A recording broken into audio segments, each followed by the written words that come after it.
Boa tarde, muito boa tarde, está no ar para todo o Brasil e para todo mundo, um vídeo novo no meu canal e o tema de hoje é a fotografia da química ao digital e a conquista dos direitos humanos. Então fique aí, não saia daí que hoje você vai ficar por dentro da história. Vamos lá, eu começo aqui falando da fotografia da química ao digital. A invenção da fotografia e da máquina fotográfica foram duas grandes inovações tecnológicas do século XIX. A história da fotografia tem dois pioneiros, os franceses Niepce e Daguerre, Kolbe e Niepce produzir. A história da fotografia tem dois pioneiros, os franceses Niepce e Daguerre, Kolbe a Niepce produzir, em 1826, a primeira fotografia permanente do mundo. Então, quem produziu em 1826 a primeira fotografia do mundo foi ele, Niepce.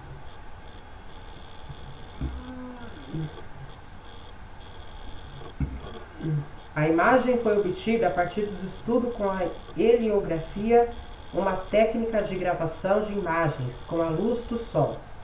O maior interesse de Niepce, entretanto, era conseguir meios de reproduzir uma mesma imagem a partir de uma matriz.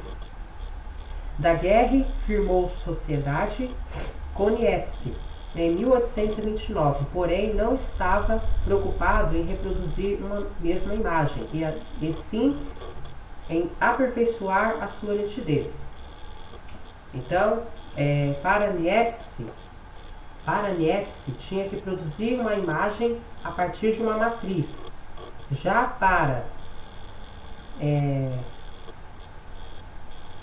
Daguerre, tinha que ele estava preocupado em reproduzir uma mesma imagem.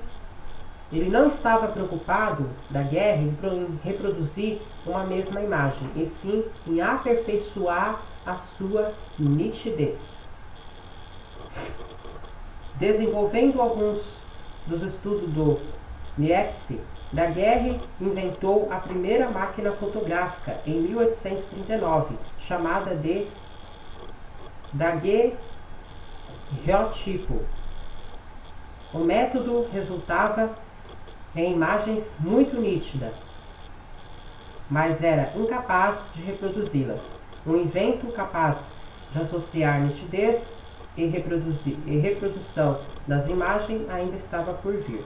Eu vou mostrar para vocês a foto do atleta norte-americano Jesse Owens, marca o recorde no salto em distância nos Jogos Olímpicos de 1936 em Berlim. O desempenho do atleta negro desapontou Adolf Hitler, que esperava que os alemães provassem sua superioridade racial.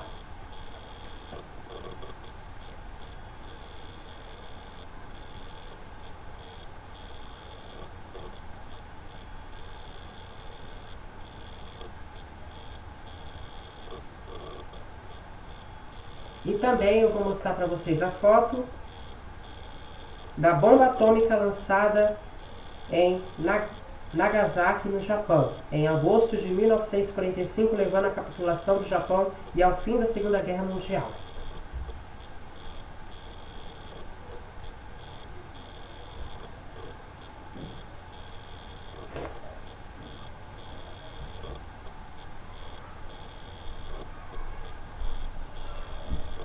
Viu aí, pessoal?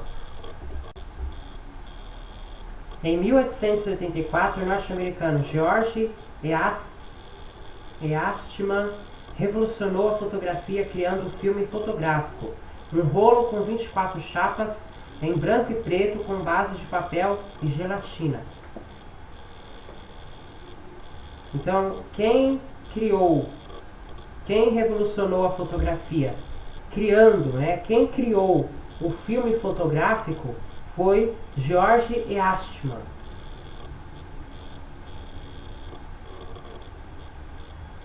Era um rolo, né? O filme fotográfico era um rolo com 24 chapas em preto e branco, com bases de papel e gelatina. 4 anos depois, Eastman lançou uma câmera revolucionária. O cliente comprava uma câmera e levava junto um rolo de papel suficiente para tirar 100 fotografias. Após fotografar,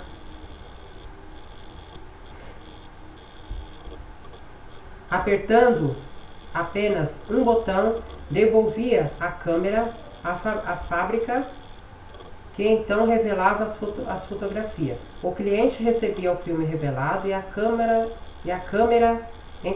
recarregada com mais um rolo de 100 chapas. O invento de Eastman associou nitidez à capacidade de reprodução das imagens e a velocidade do processo. Ele foi responsável pela produção em larga escala da câmera fotográfica e pela popularização da fotografia, que se transformou em objeto de consumo de milhões de pessoas. E agora eu vou falar da era digital. A tecnologia da fotografia digital tem sua origem no programa espacial norte-americano nos anos da Guerra Fria, de 1945 a 1991. As primeiras imagens digitais capturadas sem filme foram feitas pela sonda Mariner 4 em 1965 e registraram a superfície de Marte. As imagens não eram totalmente digitais, pois ainda utilizavam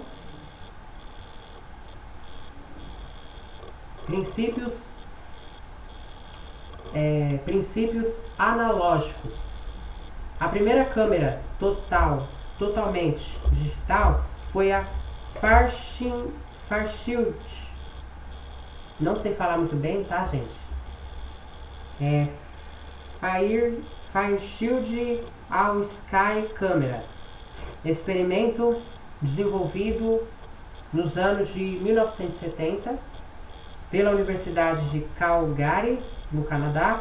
Ela obteve o status de digital, pois foi a primeira a utilizar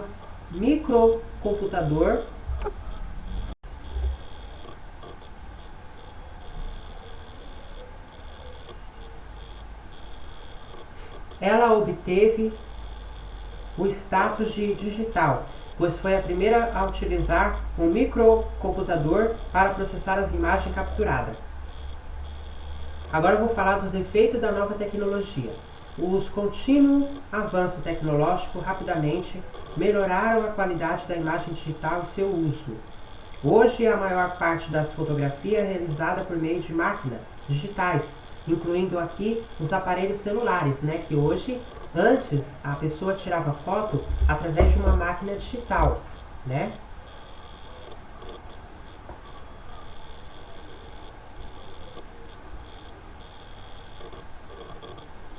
E agora,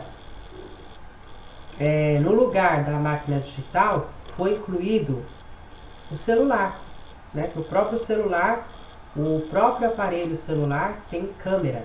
Então hoje a pessoa tira foto através de uma câmera do celular. A maioria das pessoas, né? A maioria das pessoas tira foto através de uma câmera do celular e não mais através de uma máquina fotográfica, apesar que máquina digital. Há pessoas que ainda tiram foto com máquina digital, mas é bem pouco, tá? A maioria tira foto com celular.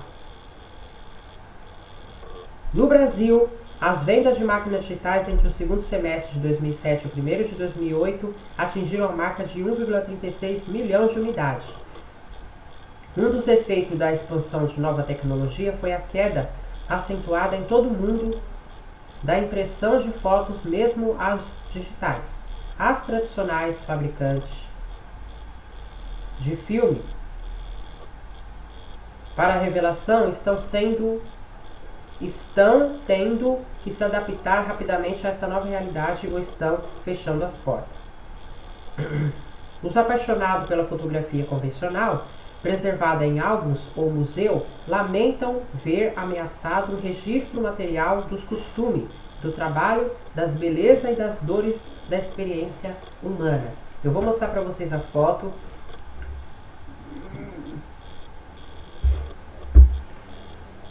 Eu vou mostrar para vocês a foto da Torres do World Trade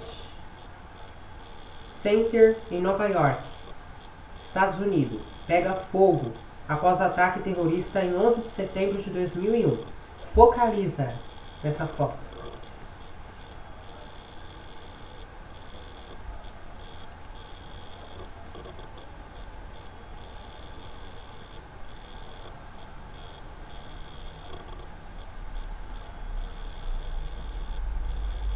Viu aí, pessoal? E eu vou mostrar a segunda foto para vocês, que é a vista da Terra a partir da superfície lunar em 19 de julho de 1969.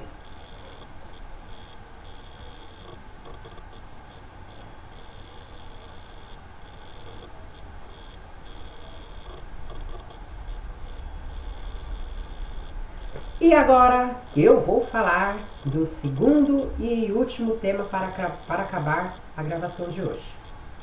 E é a conquista dos direitos humanos. Vou mostrar a foto para vocês na cidade de São Paulo, em meio à fumaça e ao barulho dos automóveis. Uma criança vende amendoim no elevado Costa e Silva, em 2007.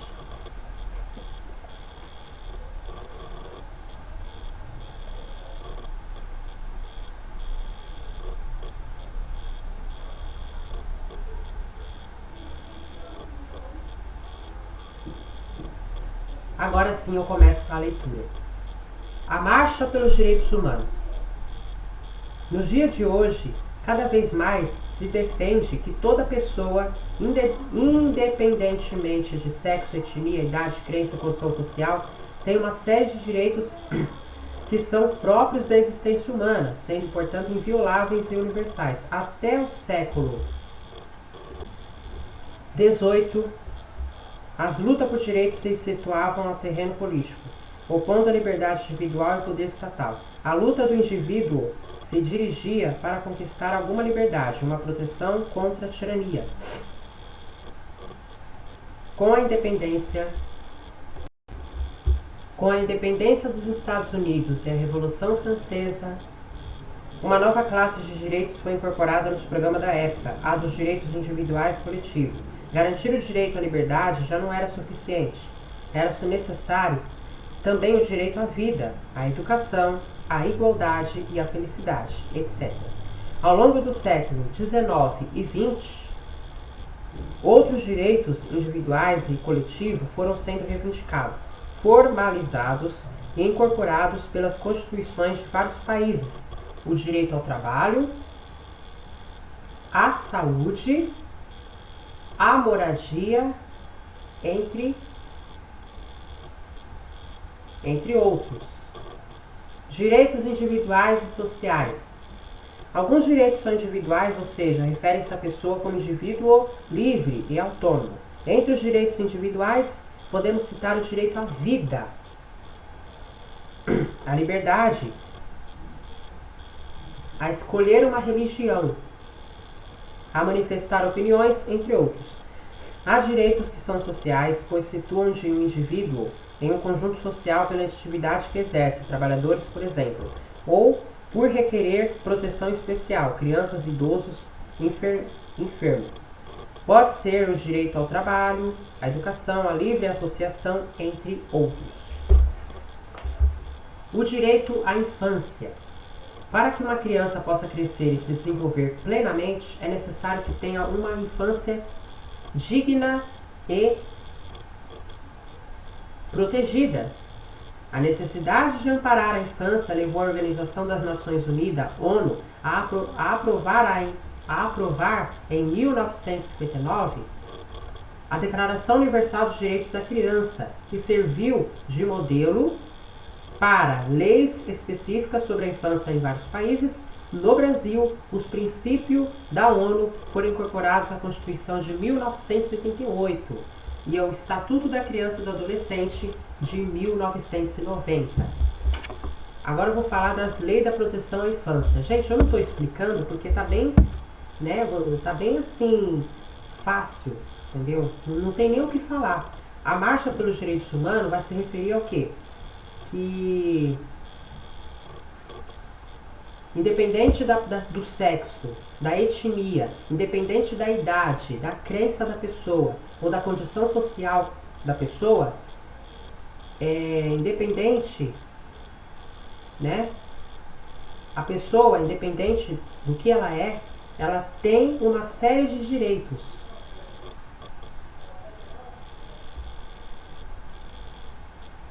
Que são próprios da existência humana, ou seja, todos têm direito, independente do que a pessoa é, se ela é homem ou mulher, ou se ela, independente da preferência sexual, da etnia, da liberdade, quer dizer, da etnia, da idade, da crença da pessoa, se é católico, macumbeiro, budista, independente da crença, independente da condição social, rico, pobre, médico, comerciante, enfermeiro, faxineiro, auxiliar de limpeza, dono de uma empresa, independente da condição social, todos têm direito ao quê?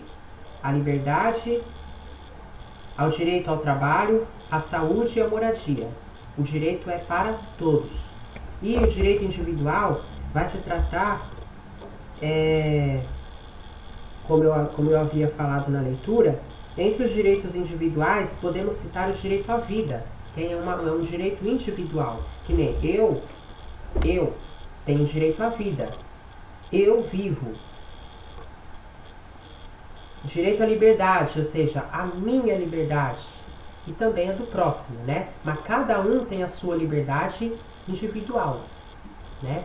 Eu tenho minha liberdade, vamos supor, eu vou dar um exemplo. O João tem a liberdade, a Maria tem a liberdade. É um exemplo que eu estou dando. Então, cada um de nós temos a liberdade individual. Liberdade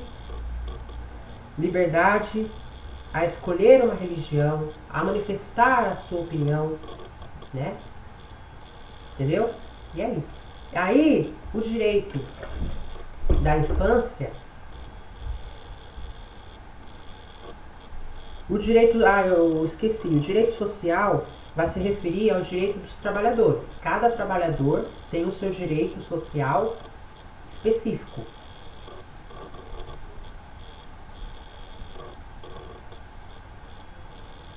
Ou por requerer proteção especial, com proteção para as crianças, proteção para os idosos, para os enfermos, por ser direito ao trabalho, à educação, à livre associação. Né? Nós temos direito ao trabalho, direito à educação, nós temos o direito à livre associação, certo? E o direito à infância, para que uma criança possa crescer e se desenvolver plenamente, é necessário que ela tenha uma infância digna e protegida. E se a criança não tiver uma infância digna, e se a criança não tiver uma infância protegida, ela não vai ter um bom desenvolvimento, né? Ela vai ter um trauma que ela vai acarretar para a vida toda. Bom, as leis de proteção à infância, quais são elas?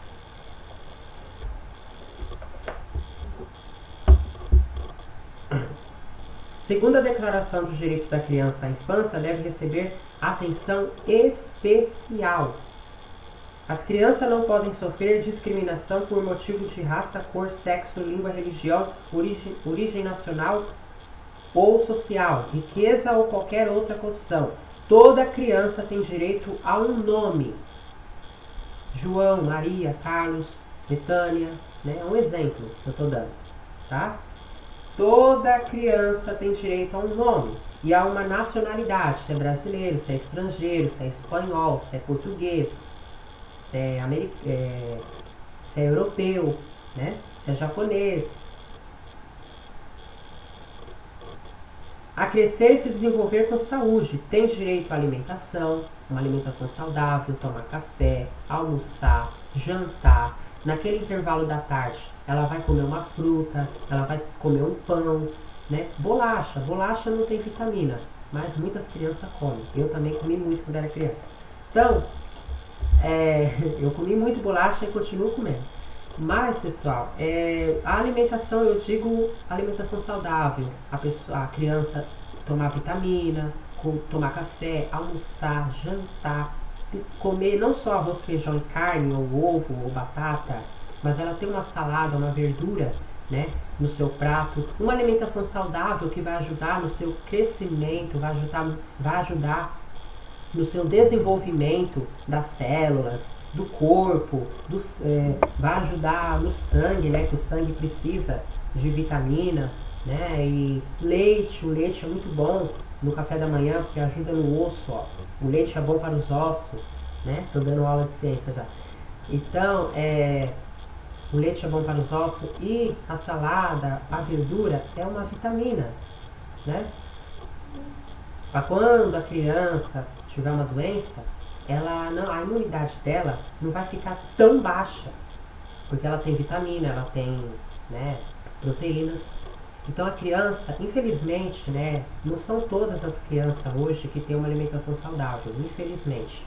Mas o correto é que tenham, né, todas as crianças uma alimentação saudável, né? E a gente tem que, né, fazer por onde para que essas crianças cresçam saudável, né? Porque a criança é o futuro da nação. Então a criança, para ser futuro da nação, ela tem que ser uma criança saudável, né? Porque a criança é o futuro da nação. Bom, e a habitação, né? A criança tem que ter onde morar, independente, né? Desde que a casa desde que a casa cubra ela do sol e da chuva, tá de bom tamanho. A recreação e a assistência médica adequada, né? Assistência médica adequada, no caso, a criança tem que estar indo fazer exame de sangue, para ver como é que está o sangue, né? Fazer exames para ver como é que está. Porque eu, por exemplo, a gente só tem costume de ir no médico quando está doente, né? É muito difícil da gente ir no médico fazer um exame para ver como é que tá o nosso sangue, para ver como é que tá, entendeu? A gente só vai no médico quando tá doente. Essa é a realidade da maioria das pessoas, como minha também. Mas, o que acontece? Ainda que a gente vai lá, faz um exame, né? Porque que nem eu, às vezes eu tenho, né, alguns exames que eu faço, né? Mas eu costumo ir só quando eu tô doente, no hospital. Mas, recreação. Ou seja, a criança ela tem que brincar, ela tem que se divertir, né? Eu, por exemplo, brinquei muito quando eu era criança. De pega-pega, esconde-esconde, se eu não me engano, bolinha de gude. Só uma vez que eu empinei pipa, só que não deu certo, não tive bons resultados. Só sei que eu tive uma infância boa, vai. Uma infância boa. E hoje eu sou jovem, né? Hoje eu sou um jovem adulto, já não tenho mais, né, aquela infância que eu tive antes. Então, a gente quando está na infância, como eu também já estive na infância, a gente tem que ter o nosso momento de recreação. E o momento de estudar, claro, tem que dividir o tempo. A criança tem a lição de casa, tem o momento dela estudar, também tem o momento dela brincar, se divertir. Então a criança tem muitos, como fala aqui, tem muitas leis, lei, para proteger a família. A infância, tem muitas leis para proteger a infância, né? Bom, no Brasil, o Estatuto da Criança e do Adolescente, que tem como sigla ECA, Lei de número 8.069. Foi aprovada essa lei em 1990. Representou um avanço na situação jurídica da criança e do adolescente. Até então, o papel do Estado era assistencialista ou repressor. Em relação à criança, com o ECA, as crianças e os adolescentes de todas as camadas sociais, etnia e regiões do Brasil possuem direito, como por exemplo a saúde, a educação, ao lazer, a proteção do trabalho e a convivência comunitária. O papel do Estado é garantir o cumprimento desses direitos. E a realidade da infância? A realidade, no entanto, é bem diferente da lei. No Brasil e em muitos países, milhões de crianças deixam de estudar e brincar para trabalhar, são vítimas de exploração sexual ou são recrutadas pelo crime organizado. De acordo com a Pesquisa Nacional por Amostra de Domicílio, que é o PNAD, de 2007, cerca de 4,8 milhões de crianças e adolescentes entre 5 e 17 anos trabalhavam no Brasil, muitos deles no tráfico de droga ou na exploração sexual comercial. Então, essa é a realidade, né? Essa é a realidade da infância. Não é como a gente imagina, né? Algumas crianças foram vítimas de ter que deixar de estudar, deixar de brincar para trabalhar. Foram vítimas de exploração sexual ou são recrutadas por crime organizado, né? Como fala aqui, muitos deles no tráfico de droga ou na exploração sexual comercial. Então, muitas crianças, né, muitas crianças não tiveram a oportunidade de estudar, a oportunidade de ter um bom desenvolvimento, né? Infelizmente.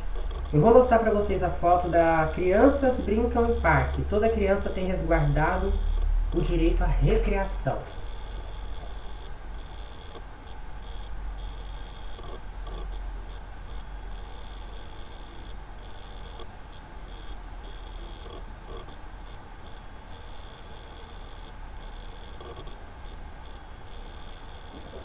Viu aí? Agora eu vou falar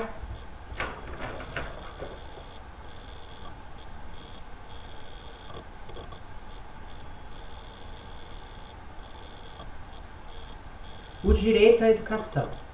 Durante a Revolução Francesa, a defesa da educação universal, laica e gratuita já aparecia nas propostas dos revolucionários. Em 1792, o Marquês de Condorcet, eleito para a Assembleia Legislativa, da qual foi presidente, redigiu o plano da instrução pública, que estendia a todos os cidadãos a instrução pública gratuita e o ensino profissionalizante. A proposta não foi aprovada. Apenas em 1882, o ensino gratuito e obrigatório tornou-se lei na França. Durante os séculos XIX e XX, na Europa e nos Estados Unidos, o Estado foi assumindo cada vez mais a responsabilidade pela escolarização, com atenção especial à educação elementar, que é o ensino fundamental. No Brasil, a expansão da escolaridade ocorreu no século XX, durante a República, e continua no século XXI. Segundo a Constituição de 1988, a educação é um direito de todos e um dever do Estado e da família. Do Estado para poder, né, ajudar no ensino pedagógico, nos material escolar, e a família para auxiliar a criança, o adolescente, ajudar ele, né? Porque muitas das vezes eu sei que o pai e a mãe trabalham, não tem tempo de olhar a lição de casa do filho, ajudar o filho na lição de casa. Muitos pais e mães trabalham o dia inteiro e não tem tempo de olhar a lição de casa do filho e ajudar ele na lição de casa. Mas, eu sei que é difícil, mas o pai e a mãe têm por obrigação, dever, ajudar a criança no desenvolvimento. Não pode esperar só pelo professor, mas tem que ter, nem que for 1 hora, meia hora, 20 minutos, tem que ter, não importa o tempo que seja, mas tem que tirar um tempinho para ver se o seu filho, sua filha, seu neto, sua neta não está com uma dificuldade. E se você puder ajudar, ajude. Porque se a criança ela tem um ensino na escola, o professor está lá para ensinar, ela chega em casa, tem o pai, a mãe, ou a avó, ou a tia para auxiliar, vai ajudar no desenvolvimento dela. Entendeu? Eu sei que muitos trabalham, não tem tempo, mas, como eu havia falado, o pai e mãe trabalham, chega em casa cansado, vai tomar banho, vai jantar e vai dormir. Tem que tirar um tempinho. Nem que fosse 5 minutos, 10 minutos, para ajudar o filho na sua dificuldade. Porque só o professor na sala de aula não vai conseguir. Se não tiver o apoio da família, não vai conseguir. Entendeu? O professor ele faz de tudo, mas tem crianças que precisam do apoio familiar, né? Se não, o pai e a mãe não pode, porque chega tarde do serviço, não pode ajudar a criança, não tem. E a avó, e a tia, e os primos, entendeu? Tem que ter alguém para ajudar a criança no seu desenvolvimento. Então aqui, como vim falar, é responsabilidade pela escolarização com atenção especial à educação elementar, ensino fundamental.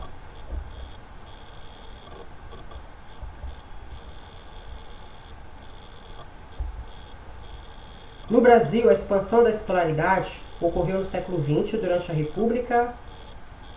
Eu já li essa parte. Aqui, ó. A educação é um direito de todos e um dever do Estado e da família. Né? Família. Por mais que a mãe e o pai trabalhem, chega tarde, não tem tempo de ajudar o filho na lição de casa, mas a criança não tem só pai e mãe. A criança tem a tia, tem a avó, tem o primo, entendeu? A criança precisa de alguém para ajudar ela.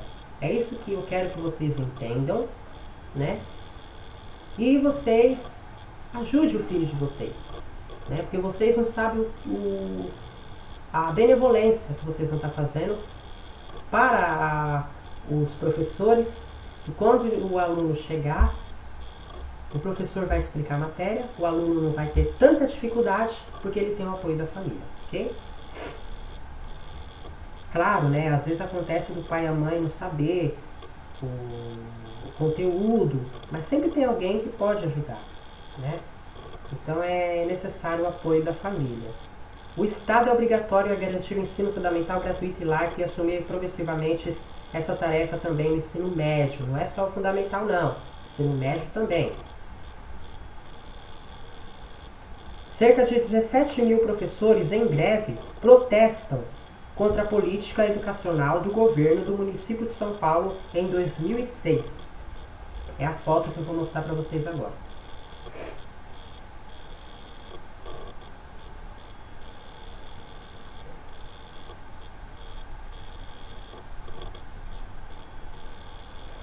E vou mostrar a foto para vocês do selo com o mapa dos Estados Unidos, indicando a posição de cada estado em relação ao voto feminino em 1913. Nos estados em amarelo, as mulheres podiam votar.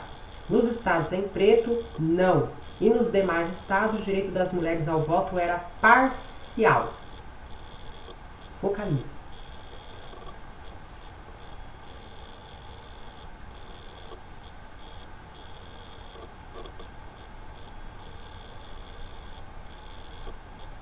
Viu aí, pessoal?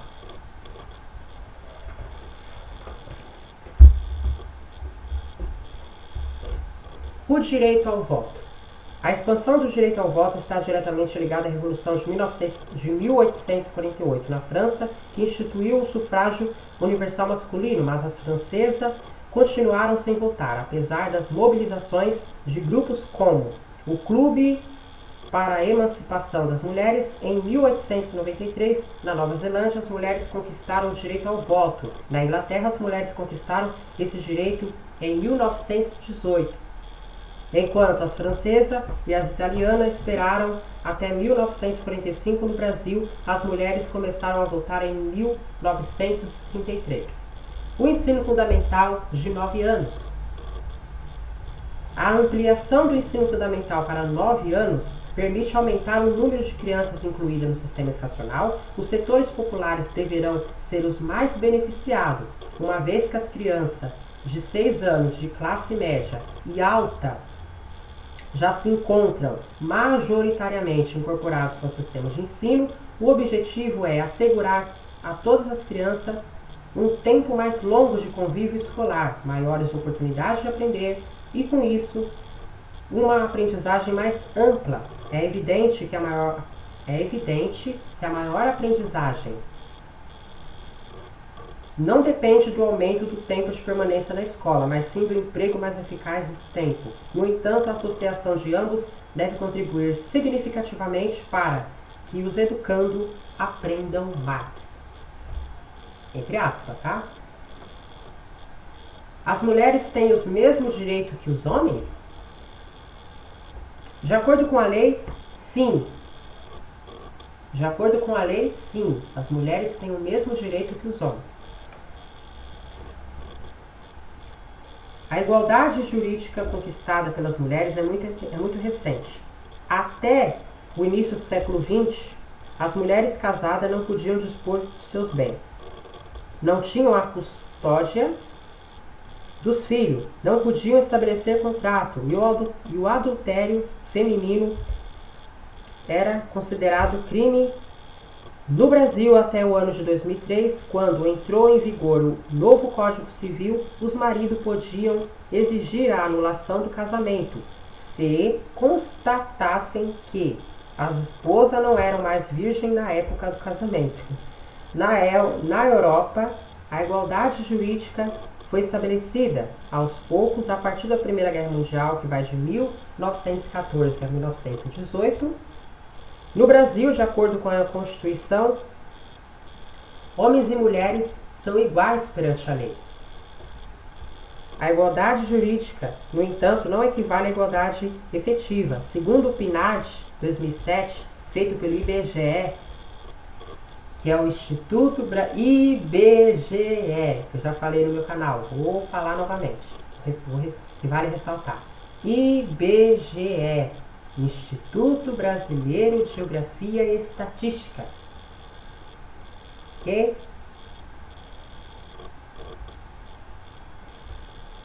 Feito pelo IBGE, as mulheres ganham em média 66,1% dos salários dos homens, com o mesmo grau de escolaridade. E antes de eu encerrar, eu vou mostrar aqui a foto para vocês. Manifestação de mulheres ligada ao movimento da libertação das mulheres, França, foto de 1972. Focaliza na foto.